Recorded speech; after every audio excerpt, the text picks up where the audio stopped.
જય શ્રી કૃષ્ણ। આજે ચૈત્રી પૂર્ણિમા એટલે રામ ભક્ત શ્રી હનુમાન જયંતીનો દિવસ। તો આજના શુભ દિવસે પંચમુખી હનુમાનની કથા, પંચમુખી હનુમાનની શક્તિનું મહાત્મ્ય તેમજ પંચમુખી હનુમાનની શક્તિનું શું છે રહસ્ય, તેમજ પંચમુખી હનુમાનની સ્તુતિ કરીશું। જો આપને વિડીયો પસંદ આવે તો લાઇક, શેર, કોમેન્ટ કરી ચેનલ સબસ્ક્રાઈબ જરૂર કરજો। મિત્રો, સંકટમોચન હનુમાનજી અજરા અમરદેવ છે। પૂર્ણ શ્રદ્ધાથી હનુમાનજીની ભક્તિ કરવાથી હનુમાનજી અવશ્ય હાજરા હજૂર થાય જ છે। સાક્ષાત પધારી પોતાના ભક્તોના સંકટ દૂર કરે છે। હનુમાનજી ખૂબ જ શક્તિશાળી દેવ છે, કારણ કે જુદા જુદા અનેક દેવતાઓએ હનુમાનજીને વરદાન આપ્યા છે। જેમ કે બ્રહ્માજીએ પ્રસન્ન થઈને કહ્યું કે આપને કોઈનો શાપ નહીં લાગે, આપને ક્યારેય કોઈ પણ અસ્ત્ર શસ્ત્ર દ્વારા મારી નહીં શકે, આ ઉપરાંત કોઈ પણ સ્વરૂપે વિચરી શકશો। દેવાધિદેવ મહાદેવજીએ તેમને પ્રસન્ન ચિત્તે કહ્યું કે આપ બુદ્ધિવાન તેમજ ચતુર બનશો, આપના અંતરમાં સદાય ભક્તિ રહેશે અને આપ સમુદ્રને પણ ઓળંગી શકશો।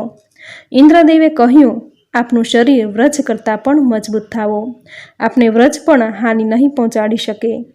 વરુણ દેવે તેમને હંમેશા જળથી રક્ષણ આપ્યું, અગ્નિદેવે પણ તેમને અભય વરદાન આપ્યું અને અગ્નિની જ્વાળા તેમને ક્યારેય હાનિ નહીં પહોંચાડી શકે। સૂર્યદેવે તેમને યોગ સિદ્ધિ આપી, જેનાથી હનુમાનજી સૂક્ષ્મ સ્વરૂપ તેમજ વિરાટ સ્વરૂપ ધારણ કરી શકે।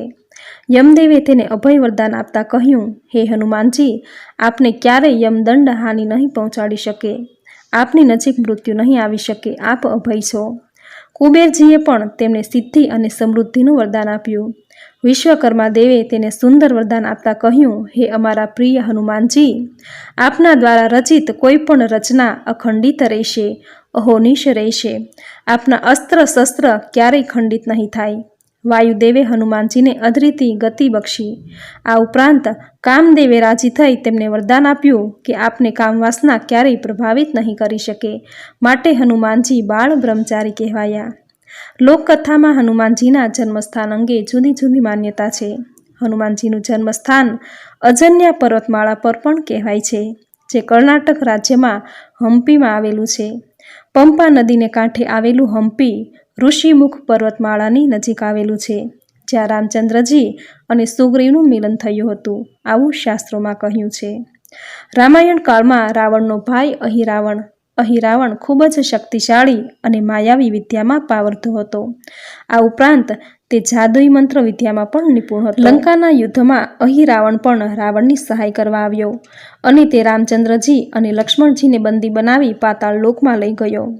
હવે રામચંદ્રજી અને લક્ષ્મણજીને તેની કેદમાંથી છોડાવવા માટે અહિરાવણનું મૃત્યુ નિપજાવવું અત્યંત આવશ્યક હતું। જો અહિરાવણને મારવો હોય તો 5 જુદી જુદી દિશામાં માયાવી દીવાને એક સાથે બુઝાવવા પડે।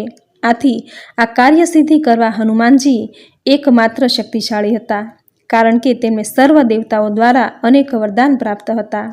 આથી હનુમાનજીએ પંચમુખ ધારણ કરી એક સાથે 5 દીવાને વાયુદેવનું ધ્યાન કરી બુઝાવી નાખ્યા અને અહિરાવણનું તત્કાળ મૃત્યુ નિપજ્યું। હનુમાનજી ભગવાન રામના સેવક હતા અને તેમના સ્વામી મુશ્કેલીમાં હતા, ત્યારે તેમણે પંચમુખી અવતાર ધારણ કર્યો। આથી શ્રી હનુમાનનું એક રૂપ પંચમુખી રૂપ પણ કહેવાય છે। હનુમાનજીનું પંચમુખી સ્વરૂપ 5 પ્રકારના મુખથી બનેલું છે। એમાં પહેલું મુખ વાનરનું છે, જે પૂર્વ દિશામાં છે। બીજું મુખ ગરુડનું છે, જે પશ્ચિમ દિશામાં છે। ત્રીજું મુખ વરાહનું છે, જે ઉત્તર દિશામાં છે। ચોથું મુખ નૃસિંહનું છે, તે દક્ષિણ દિશામાં છે। પાંચમું મુખ અશ્વનું છે, જે આકાશ તરફ છે। શ્રી હનુમાનજીના પંચમુખની શક્તિ જોઈએ તો પૂર્વ મુખ છે તે સર્વ પાપનો નાશ કરે છે, મનને પુણ્યશાળી અને સાત્વિક બનાવે છે, દુશ્મનો પર વિજય પ્રાપ્ત થાય છે। બીજું મુખ જે પશ્ચિમ તરફ છે એ મુખ સર્વ નકારાત્મક તત્વો, મેલી વિદ્યા, ભૂત પ્રેત અને વિષ તત્વોનો નાશ કરી વાતાવરણને દિવ્ય અને પવિત્ર બનાવે છે, જે જીવનમાં આવનારી દરેક પરેશાનીઓનો નાશ કરે છે। ત્રીજું મુખ જે ઉત્તર તરફ છે તે તમામ મુશ્કેલીઓ અને આદિ વ્યાધિ ઉપાધિઓનો નાશ કરી આપણને અષ્ટ પ્રકારે ઐશ્વર્ય આપે છે। વ્યક્તિને યશ, શક્તિ, બળ અને દીર્ઘાયુષના આશીર્વાદ મળે છે। ચોથું જે દક્ષિણાભિમુખ છે તે સર્વ પ્રકારના ભયનો નાશ કરે છે અને આસુરી તત્વોનો સંહાર કરે છે। ભય, નિરાશા, તણાવ અને નકારાત્મક શક્તિઓથી મુક્તિ મળે છે। પાંચમું જે ઉદ્ધર્વ મુખ છે તે જીવનમાં સદા પ્રગતિ, જ્ઞાન અને વિજય અપાવે છે. વ્યક્તિની દરેક મનોકામનાઓ પૂર્ણ કરાવે છે. આથી જ આજના શુભ દિવસે પંચમુખી હનુમાનની પૂજા, આરાધના, દર્શન જીવનમાંથી દરેક નકારાત્મકતાને બહાર ફેંકી દે છે અને તમામ નિરાશાઓમાંથી મુક્તિ અપાવે છે. પંચમુખી હનુમાનની મૂર્તિ કે ફોટો ઘરમાં રાખવાથી શત્રુઓનો નાશ થાય છે. નિત્ય પૂજા કરવાથી જીવનમાં આવનારી તમામ તકલીફો દૂર થઈ જાય છે. જીવનમાં યશ, વૈભવ, દીર્ઘાયુષ અને સંપન્નતાની પ્રાપ્તિ થાય છે. આજના દિવસે જે ભક્ત હનુમાનજીના આ સ્વરૂપની પૂજા કરે છે તેમને અજાણ્યા ભયથી મુક્તિ મળે છે, આત્મવિશ્વાસ વધે છે અને માનસિક તણાવ દૂર થાય છે. પંચમુખી હનુમાનની ફોટો કે પછી મૂર્તિ સામે બેસીને દીવો પ્રગટાવી હનુમાન ચાલીસા અને સુંદરકાંડનો પાઠ કરવાથી જીવનમાં યશ, કીર્તિ, સમૃદ્ધિ વધે છે.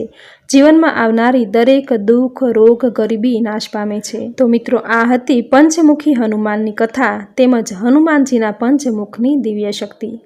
હવે સાંભળશું પંચમુખી હનુમાનજીની બોલો પવન પુત્ર હનુમાનની જય.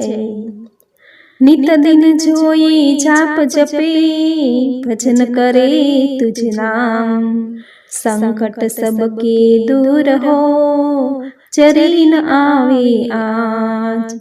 सच्चे मन से जो भजे, हनुमंत तेरो नाम, भक्तन के दुख दूर करे, पल में सुख हो जाए। आधि व्याधि उपाधि और पाप दूर हो जाए, मन वांछित फल देते प्रभु, जय जय जय हनुमान।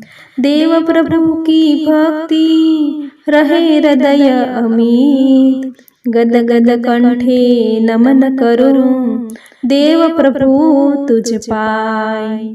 पल में संकट हरो प्रभु, विलंब न कीजे नाथ, कुटुंब कबीला सब जन एही अरज करे तुझ द्वार। बोलो श्री महाबलीनी जय, पवन पुत्र हनुमाननी जय। तो मित्रों, खूब ज सुंदर शब्दों में पंचमुखी हनुमाननी कथा, हनुमानजीना पंचमुखनी शक्तिनुं रहस्य, તેમનું મહાત્મ્ય તેમજ પંચમુખી હનુમાનની સ્તુતિ આપણે સાંભળી, જે સાંભળવી આપને જરૂર ગમી હશે.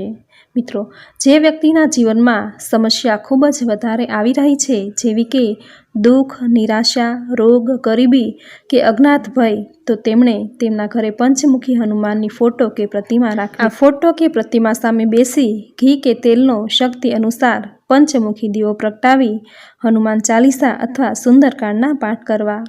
આ અનુષ્ઠાન 11, 21 કે 31 દિવસ કરવાથી જીવનમાં આવનારી તમામ તકલીફો જેવી કે રોગ, કષ્ટ, દુઃખ, ગરીબી, ભય, ગ્રહદોષ, સાડાસાતી, પનોતી વગેરે દરેક સમસ્યાનો નાશ થશે, તેમાં કોઈ સંદેહ નથી.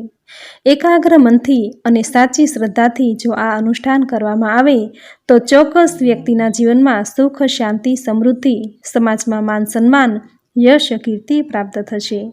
આવો મહિમા છે પંચમુખી હનુમાનની પૂજા, ભક્તિ, દર્શનનો. તો મિત્રો, આજના આ વિડીયોમાં પંચમુખી હનુમાનની કથા, હનુમાનજીના પંચમુખની શક્તિ તેમજ પંચમુખી હનુમાનની સ્તુતિ તમે પૂરી શ્રદ્ધાથી સાંભળી, જે સાંભળવી આપને જરૂર ગમી હશે. તો વિડીયોને લાઇક કરી કોમેન્ટમાં જય બજરંગબલી, જય શ્રી પંચમુખી હનુમાન જરૂર લખજો. ચેનલ સબસ્ક્રાઈબ કરી બાજુમાં બેલ આઇકન જરૂર પ્રેસ કરજો. આવી જ નવી ધાર્મિક માહિતી, નવી ધાર્મિક કથા સાથે ફરી મળીશું. ત્યાં સુધી આપ સૌને મારા જય શ્રી કૃષ્ણ.